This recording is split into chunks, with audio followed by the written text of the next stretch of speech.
Pasión de nuestro Señor Jesucristo según San Lucas. Lucas 22, 14 a 23, 56.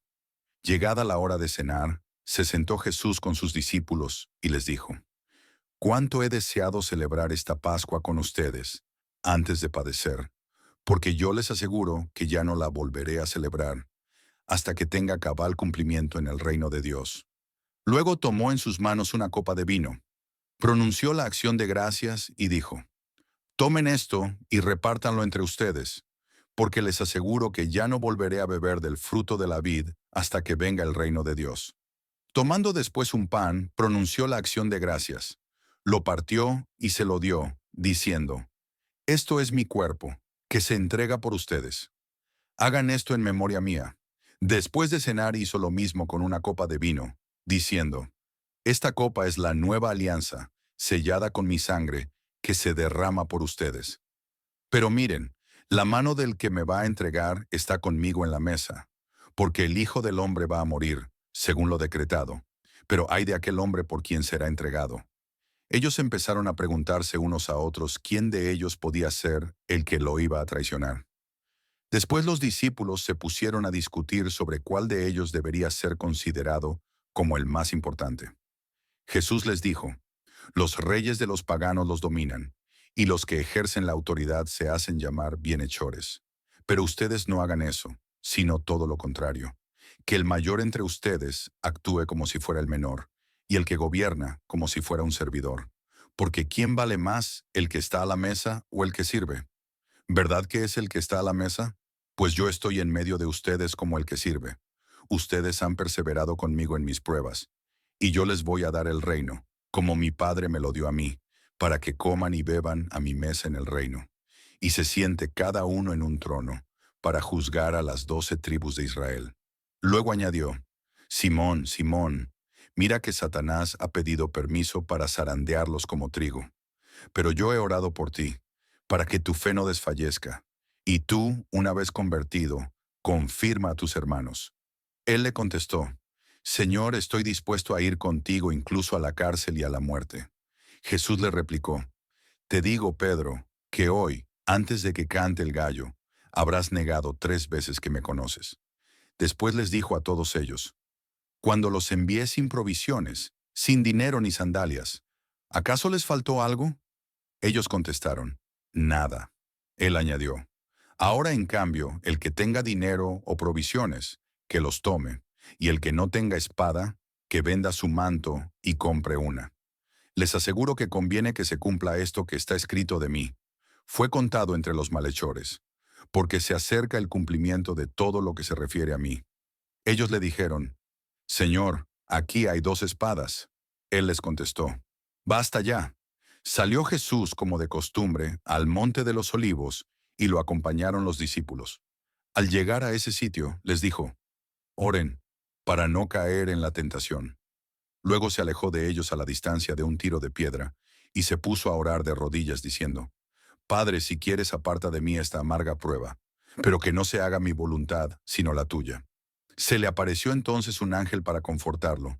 Él, en su angustia mortal, oraba con mayor insistencia, y comenzó a sudar gruesas gotas de sangre que caían hasta el suelo. Por fin terminó su oración, se levantó, fue hacia sus discípulos y los encontró dormidos por la pena. Entonces les dijo: ¿Por qué están dormidos? Levántense y oren para no caer en la tentación. Todavía estaba hablando, cuando llegó una turba encabezada por Judas, uno de los 12, quien se acercó a Jesús para besarlo. Jesús le dijo: Judas, ¿con un beso entregas al Hijo del Hombre? Al darse cuenta de lo que iba a suceder, los que estaban con él dijeron: Señor, ¿los atacamos con la espada? Y uno de ellos hirió a un criado del sumo sacerdote y le cortó la oreja derecha. Jesús intervino, diciendo: Dejen, basta. Le tocó la oreja y lo curó. Después Jesús dijo a los sumos sacerdotes, a los encargados del templo y a los ancianos que habían venido a arrestarlo: Han venido a aprehenderme con espadas y palos, como si fuera un bandido. Todos los días he estado con ustedes en el templo, y no me echaron mano. Pero esta es su hora y la del poder de las tinieblas. Ellos lo arrestaron, se lo llevaron y lo hicieron entrar en la casa del sumo sacerdote. Pedro los seguía desde lejos. Encendieron fuego en medio del patio, se sentaron alrededor y Pedro se sentó también con ellos. Al verlo sentado junto a la lumbre, una criada se le quedó mirando y dijo, «Este también estaba con él».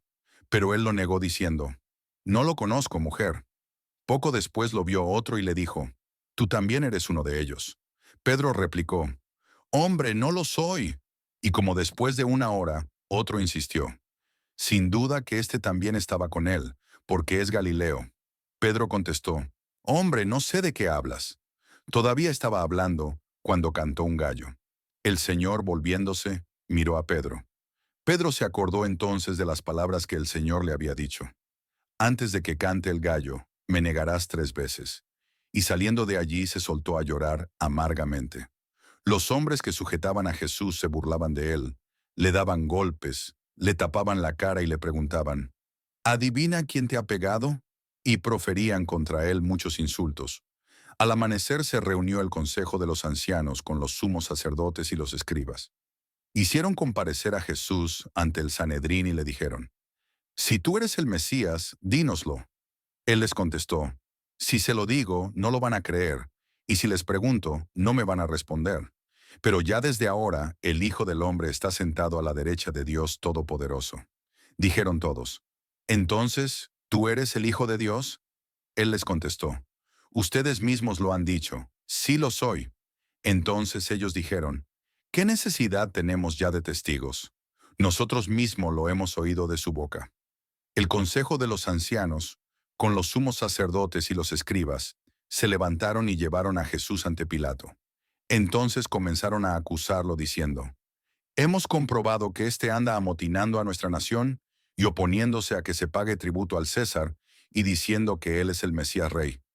Pilato preguntó a Jesús, «¿Eres tú el rey de los judíos?». Él le contestó, «Tú lo has dicho». Pilato dijo a los sumos sacerdotes y a la turba, «No encuentro ninguna culpa en este hombre». Ellos insistían con más fuerza, diciendo, «Solivianta al pueblo enseñando por toda Judea, desde Galilea hasta aquí». Al oír esto, Pilato preguntó si era Galileo, y al enterarse de que era de la jurisdicción de Herodes, se lo remitió, ya que Herodes estaba en Jerusalén precisamente por aquellos días.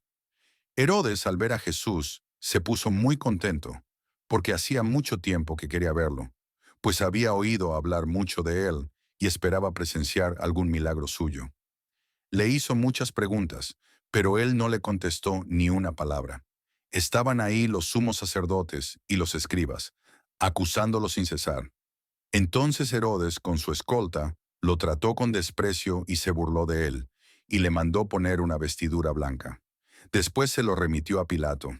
Aquel mismo día se hicieron amigos Herodes y Pilato, porque antes eran enemigos. Pilato convocó a los sumos sacerdotes, a las autoridades y al pueblo, y les dijo, «Me han traído a este hombre, alegando que alborota al pueblo, pero yo lo he interrogado delante de ustedes, y no he encontrado en él ninguna de las culpas de que lo acusan.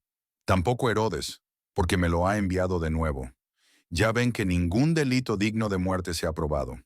Así pues, le aplicaré un escarmiento y lo soltaré». Con ocasión de la fiesta, Pilato tenía que dejarles libre a un preso. Ellos vociferaron en masa diciendo, «Quita a ese, suéltanos a Barrabás». A este lo habían metido en la cárcel por una revuelta acaecida en la ciudad y un homicidio. Pilato volvió a dirigirles la palabra, con la intención de poner en libertad a Jesús. Pero ellos seguían gritando, «¡Crucifícalo! ¡Crucifícalo!». Él les dijo por tercera vez, «Pues, ¿qué ha hecho de malo? No he encontrado en él ningún delito que merezca la muerte, de modo que le aplicaré un escarmiento y lo soltaré». Pero ellos insistían, pidiendo a gritos que lo crucificara. Como iba creciendo el griterío, Pilato decidió que se cumpliera su petición. Soltó al que le pedían, al que había sido encarcelado por revuelta y homicidio, y a Jesús se lo entregó a su arbitrio. Mientras lo llevaban a crucificar, echaron mano a un cierto Simón de Cirene, que volvía del campo, y lo obligaron a cargar la cruz, detrás de Jesús. Lo iba siguiendo una gran multitud de hombres y mujeres, que se golpeaban el pecho y lloraban por él. Jesús se volvió hacia las mujeres y les dijo, «Hijas de Jerusalén, no lloren por mí, lloren por ustedes y por sus hijos, Porque van a venir días en que se dirá, dichosas las estériles y los vientres que no han dado a luz, y los pechos que no han criado. Entonces dirán a los montes, desplómense sobre nosotros, y a las colinas, sepúltenos, porque si así tratan al árbol verde, ¿qué pasará con el seco? Conducían además a dos malhechores, para ajusticiarlos con él. Cuando llegaron al lugar llamado La Calavera, lo crucificaron allí, a él y a los malhechores, uno a su derecha y el otro a su izquierda. Jesús decía desde la cruz, Padre, perdónalos, porque no saben lo que hacen. Los soldados se repartieron sus ropas, echando suertes. El pueblo estaba mirando. Las autoridades le hacían muecas diciendo, a otros ha salvado, que se salve a sí mismo, si él es el Mesías de Dios, el elegido. También los soldados se burlaban de Jesús, y acercándose a él, le ofrecían vinagre y le decían, si tú eres el rey de los judíos, sálvate a ti mismo. Había en efecto sobre la cruz un letrero en griego, latín y hebreo, que decía, este es el rey de los judíos. Uno de los malhechores crucificados insultaba a Jesús, diciéndole, si tú eres el Mesías, sálvate a ti mismo y a nosotros. Pero el otro le reclamaba, indignado, ¿ni siquiera temes tú a Dios estando en el mismo suplicio? Nosotros justamente recibimos el pago de lo que hicimos, pero éste ningún mal ha hecho. Y le decía a Jesús, Señor, cuando llegues a tu reino, acuérdate de mí. Jesús le respondió, yo te aseguro que hoy estarás conmigo en el paraíso. Era casi el mediodía, cuando las tinieblas invadieron toda la región y se oscureció el sol hasta las 3 de la tarde. El velo del templo se rasgó a la mitad. Jesús, clamando con voz potente, dijo, Padre, en tus manos encomiendo mi espíritu. Y dicho esto, expiró. Aquí se arrodillan todos y se hace una breve pausa. El oficial romano, al ver lo que pasaba, dio gloria a Dios diciendo, verdaderamente este hombre era justo. Toda la muchedumbre que había acudido a este espectáculo, mirando lo que ocurría, se volvió a su casa dándose golpes de pecho. Los conocidos de Jesús se mantenían a distancia, lo mismo que las mujeres que lo habían seguido desde Galilea, y permanecían mirando todo aquello. Un hombre llamado José, consejero del Sanedrín, hombre bueno y justo, que no había estado de acuerdo con la decisión de los judíos ni con sus actos, que era natural de Arimatea, ciudad de Judea, y que aguardaba el reino de Dios, se presentó ante Pilato para pedirle el cuerpo de Jesús. Lo bajó de la cruz, lo envolvió en una sábana y lo colocó en un sepulcro excavado en la roca, donde no habían puesto a nadie todavía. Era el día de la Pascua y ya iba a empezar el sábado. Las mujeres que habían seguido a Jesús desde Galilea acompañaron a José para ver el sepulcro y cómo colocaban el cuerpo. Al regresar a su casa, prepararon perfumes y ungüentos, y el sábado guardaron reposo, conforme al mandamiento. Suscríbete, denle like, activen la campana para notificación y comenten.